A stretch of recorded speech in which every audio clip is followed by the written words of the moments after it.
அடுத்து நம்ம என்ன பார்க்க போகிறோம் அப்படின்னா குப்தர்கள். ஓகேவா? குப்தர்களை பார்த்துட்டிங்கன்னா ஃபஸ்ட்டு ஸ்டேட்மெண்ட் என்ன கொடுக்குறாங்கன்னா இந்தியாவுடைய பொற்காலம், குப்தர்கள் காலம் இந்தியாவுடைய பொற்காலம் அப்படின்னு சொல்கிறாங்க. ஓகேவா? அதுவும் ஸ்பெசிஃபிக்காக யாருடைய காலம் சொல்லுவாங்கன்னா இரண்டாம் சந்திரகுப்தரோட காலம் தான் இந்தியாவோட பொற்காலம் அப்படின்னு சொல்லுவாங்க. ஓகேவா? அடுத்தது பண்பாட்டு மறுமலர்ச்சியின் காலம் குப்தர்கள் காலம். பண்பாட்டு மறுமலர்ச்சியின் காலம்னா எதுக்கு சொல்கிறாங்கன்னா இவங்களோட காலத்தில் தான் மகாபாரதமும் இதிகாசங்களும் தொகுக்கப்பட்டது அப்படின்னு சொல்கிறாங்க. அதுக்கப்புறம் செவ்வியல் காலம் அப்படிங்கிறாங்க. கலை கட்டிடக்கலையெல்லாம் யாருடைய காலத்தில் அதிகமாக வளர்ந்துச்சு அப்படின்னா நம்ம குப்தர்கள் காலத்தில் தான் அதிகமாக வளர்ந்துச்சு அப்படிங்கிறாங்க. இந்தியாவோட பொற்காலம் அப்படிங்கிறாங்க, பண்பாட்டு மறுமலர்ச்சியோட காலம் அப்படிங்கிறாங்க, செவ்வியல் காலம் அப்படிங்கிறாங்க. அதுக்கப்புறம் குப்தர்களுடைய இருந்தாங்க அப்படின்னு சொல்கிறதுக்கான சான்றுகள் நம்ம பார்க்க போகிறோம். அதில் ஃபஸ்ட்டு நம்ம என்ன பார்க்க போகிறோம்னா தொல்பொருள் சான்றுகள் பார்க்க போகிறோம். ஓகேவா? அதுவும் குறிப்பாக நாணயங்கள் பார்க்க போகிறோம். என்னென்ன நாணயங்கள் அவங்க வெளியிட்டாங்க அப்படின்னா தங்க நாணயம் வெளியிட்டாங்க, வெள்ளி நாணயம் வெளியிட்டாங்க, செப்பு நாணயங்கள்லாம் வெளியிட்டாங்க அப்படிங்கிறாங்க. அதிகமாக ஆனால் எந்த நாணயங்கள் வெளியிட்டாங்க? தங்க நாணயங்கள் தான் வெளியிட்டாங்க. குறைவாக வெள்ளி மற்றும் செப்பு நாணயங்களை வெளியிட்டாங்க அப்படிங்கிறாங்க. அதுக்கப்புறம் குப்தர்களிலேயே நாணய அமைப்பு முறை அறிமுகம் செய்த குப்த அரசர் யார் அப்படின்னு கேட்பாங்க. யாருன்னா நம்ம சமுத்திரகுப்தர் தான் என்ன பண்ணாங்கன்னா நாணய அமைப்பு முறை அறிமுகம் செஞ்சாங்க. அப்புறம் வெள்ளி நாணயத்தை அறிமுகம் செய்த குப்த மன்னர் யார் அப்படின்னு கேட்பாங்க. யாருன்னா நம்ம இரண்டாம் சந்திரகுப்தர் அப்படிங்கிறாங்க. அதுக்கப்புறம் குப்தர்களுடைய தங்க நாணயத்துக்கு பேர் என்ன சொல்கிறாங்கன்னா தினரா அப்படின்னு சொல்கிறாங்க. அதிகமாக நம்ம என்ன சொல்லியிருக்கோம்? தங்க நாணயங்கள் தான் அதிகமாக வெளியிட்டாங்க. குறைவாக எந்த நாணயங்களை வெளியிட்டிருக்காங்க? வெள்ளியும் மற்றும் செப்பு நாணயங்களை வெளியிட்டிருக்காங்க அப்படிங்கிறாங்க. நாணயங்களின் முதன்முதலில் இடம்பெற்ற குப்த அரசர் யார் அப்படின்னு கேட்பாங்க. யாருன்னா நம்ம ஸ்ரீகுப்தர் தான் நாணயங்களில் ஃபஸ்ட்டு அவர் தான் என்ன பண்ணாங்கன்னா இடம்பெற்றார் அப்படிங்கிறாங்க. ஆனால் நாணய அமைப்பு முறையை ஏற்படுத்தினவர் யார்? சமுத்திரகுப்தர். ஓகேவா? அதுக்கப்புறம் முதலாம் சந்திரகுப்தரும் என்ன பண்ணாங்கன்னா தங்க நாணயங்கள் வெளியிட்டிருக்காங்க. அந்த நாணயங்களில் அவரும் முதலாம் சந்திரகுப்தரும் என்ன பண்ணியிருக்காங்கன்னா தங்க நாணயங்கள் வெளியிட்டிருக்காங்க. அதில் அவரும் அவருடைய மனைவி குமாரதேவியோடைய உருவமும் என்ன பண்ணாங்கன்னா பொறிக்கப்பட்டிருந்தது அப்படிங்கிறாங்க. அதுக்கப்புறம் சமுத்திரகுப்தரோடைய கல்வெட்டு என்ன அப்படின்னா அலகாபாத் கல்தூன் கல்வெட்டு அப்படிங்கிறாங்க. இந்த அலகாபாத் கல்தூன் கல்வெட்டு இந்த கல்வெட்டை யார் பொறிச்சா அப்படின்னா ஹரிசேனை தான் என்ன பண்ணாங்கன்னா இந்த கல்வெட்டில் என்ன பண்ணாங்கன்னா ஒரு 33 வரியை என்ன பண்ணியிருக்காங்கன்னா நம்ம சமுத்திரகுப்தரை பற்றி அவருடைய டீட்டெயில் கொடுத்துருக்காங்க. ஓகேவா? ஆனால் அந்த அலகாபாத் கல்தூன் கல்வெட்டு யாருடையது? அசோகருடையது நம்ம அப்படின்னு சொல்லியிருக்கோம். இதோடைய வடிவம் என்ன ஸ்கிரிப்டில் எழுதியிருக்காங்க அப்படின்னா நாகரி வடிவம். ஓகேவா? சமஸ்கிருதத்தோட ஒரு வடிவம் தான் என்ன பண்ணாங்கன்னா நாகரி வடிவம் அப்படின்னு சொல்கிறாங்க. அதுக்கப்புறம் மெகரலி இரும்புத்தூண் கல்வெட்டு. ஓகேவா? இந்த மெகரலி இரும்புத்தூணை கல்வெட்டை உருவாக்கியவர் யாருன்னா நம்ம இரண்டாம் சந்திரகுப்தர் தான் மெகரலி இரும்புத்தூண் கல்வெட்டை உருவாக்குறாரு. இந்த மெகரலி இரும்புத்தூண் கல்வெட்டு எங்கே காணப்படுது? நம்ம டெல்லியில் தான் இருக்குது அப்படிங்கிறாங்க. இந்த மெகரலி இரும்புத்தூண் கல்வெட்டு யாரை பற்றியது அப்படின்னா முதலாம்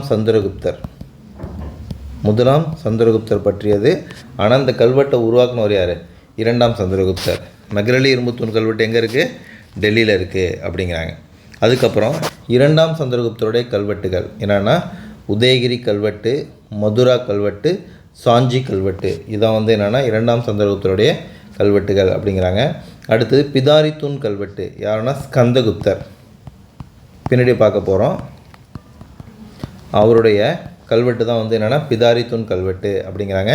வேறு என்னென்ன கல்வெட்டுகள் இருக்குது இவங்களை பற்றி சொல்லுது அப்படின்னா குப்தர்களை பற்றி சொல்லுதுன்னா கத்துவா பாறை கல்வெட்டு,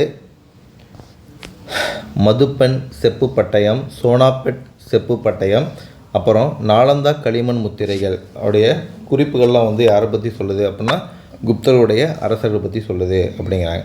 இதோடையும் பார்த்தது நம்ம தொல்பொருள் சான்றுகள் பார்த்தோம். அடுத்து நம்ம என்ன பார்க்க போகிறோம்னா இலக்கிய சான்றுகள் பார்க்க போகிறோம். ஓகேவா? அதில் நாரதர் விஷ்ணுவுடைய பிரகஸ்பதி, விஷ்ணுவுடைய பிரகஸ்பதி. ஓகேங்களா? இவங்களோட குறிப்புகளும் காச்சாயனாருடைய ஸ்மிருதிகளும் என்னென்னா யாரை பற்றி தான் சொல்லுது? நம்ம குப்தரை பற்றி தான் சொல்லுது அப்படிங்கிறாங்க.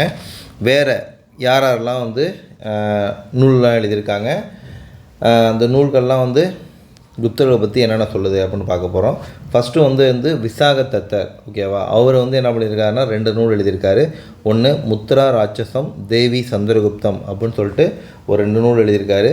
அந்த 2 நூலும் குப்தருடைய எழுச்சி குறித்து தகவல்களை வந்து என்ன பண்ணுதுன்னா தெரிவிக்குது அப்படிங்கிறாங்க. அடுத்தது காமகந்தர், ஓகேவா, இவங்க என்ன பண்ணியிருக்காங்கன்னா நீதிசாரம் அல்லது நிதிசாரம் என்ற தர்ம சாஸ்திரம் என்ற ஒரு நூல் எழுதியிருக்காங்க. எப்போ எழுதியிருக்காங்கன்னா வந்து கிபி 400 எழுதியிருக்காங்க. இந்த நூல் எதை சொல்லுதுன்னா வந்து ஒரு அரசருக்கு அறிவுரை கூறுவது போல் இருக்குது அப்படிங்கிறாங்க. வேறு வந்து என்னென்னா அரசுடைய கருவூலங்கள் ட்ரெஷரியை பற்றி சொல்கிற நூல் எது அப்படின்னு கேட்பாங்கன்னா நீதிசாரம் அல்லது நிதிசாரம் என்ற தர்மசாஸ்திரம் அப்படிங்கிறாங்க. ஓகேவா, ரொம்ப ரொம்ப முக்கியம்.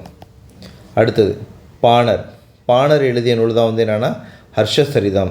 ஹர்ஷசரிதம் வந்து யாரை பற்றி அப்படின்னா வந்து ஹர்ஷர் பற்றி தான் ஹர்ஷசரிதம் சொல்லும். ஓகேவா, இந்த வட இந்தியாவில் நிலையான அரசை உருவாக்கியவர் யாருன்னா ஹர்ஷர். அந்த ஹர்ஷசரிதத்தில் குப்தர்களோட டீட்டெயிலும் காணப்படுது அப்படிங்கிறாங்க. இந்த நூலில் குப்தர்கள் பற்றி குறிப்புகளும் காணப்படுகின்றன அப்படிங்கிறாங்க. அதுக்கப்புறம் காளிதாசருடைய படைப்புகள், ஓகேவா, ரகுவம்சம், குமார சம்பவம், மேகதூதம், விக்ரம ஊர்வசியம், மாளவி காக்கினிகா மித்திரம், சாகுந்தலம், ரிது சம்ஹாரம், ஓகேவா, இது எல்லாமே என்ன பண்ணிடுவாங்க பொறுத்து சொல்லிடுவாங்க. பார்த்துங்க, ரகுவம்சம், குமார சம்பவம், மேகதூதம், விக்ரம ஊர்வசியம், மாளவி காக்கினிகா மித்திரம், சாகுந்தலம், ரிது சம்ஹாரம், இதெல்லாம் வந்து காளிதாசருடைய படைப்புகள். வேறு யாரை பற்றி பார்க்க போகிறோம்? பாகியான், ஒரு சீன பௌத்த துறவி வந்து என்ன பண்ணியிருக்காருன்னா வந்து இந்தியாவுக்கு வந்திருக்காரு. அது யாரோட பேரில் ஸ்பெசிஃபிக்காக வந்திருக்காருன்னா 2ஆம் சந்திரகுப்தருடைய காலத்தில் தான் இந்தியா வந்திருக்காரு. ஓகேவா, இவர் என்ன சொல்லியிருக்காருன்னா கங்கை சமவெளியை வந்து பிராமணர்களின் பூமி அப்படின்னு அழைத்தவர் யார் அப்படின்னு கேட்பாங்க, நம்ம பாகியான் தான். இவருடைய பயண குறிப்புகளை என்ன சொல்லியிருக்காங்க, எழுதிய பயண குறிப்பில் என்ன சொல்லியிருக்காங்கன்னா குப்தர்கள் காலத்தோட மக்கள் இருக்காங்கல்ல, அவங்களுடைய சமூக பொருளாதார மத ஒழுக்க செய்திகளை வந்து குறிப்பிடுது. சமூக பொருளாதாரத்தை பற்றியும் சொல்லுது, அவங்களுடைய மத ஒழுக்க செய்திகளை பற்றியும் சொல்லுது அப்படிங்கிறாங்க. இவர் ஒரு கூட்டு சொல்லியிருக்காரு. யாருன்னா நம்ம ஃபாகியான் என்ன சொல்லியிருக்காருன்னா புத்தகையா பழுதடைந்தது, கபிலவஸ்து காடாக இருந்தது, ஆனால் பாடலிபுத்திரத்தில் மக்கள் வந்து என்ன பண்ணியிருக்காங்க செல்வத்தோடும் செழிப்போடும் வாழ்ந்தாங்க அப்படின்னு சொல்லிட்டு யார் சொல்லியிருக்காருன்னா நம்ம ஃபாகியான் சொல்லியிருக்காரு. அதுக்கப்புறம் விமலா எழுதிய நூல் வந்து என்னென்னா சமண ராமாயணம். இதெல்லாம் வந்து என்னென்னா இலக்கிய சான்றுகள் வருது. ஓகேவா.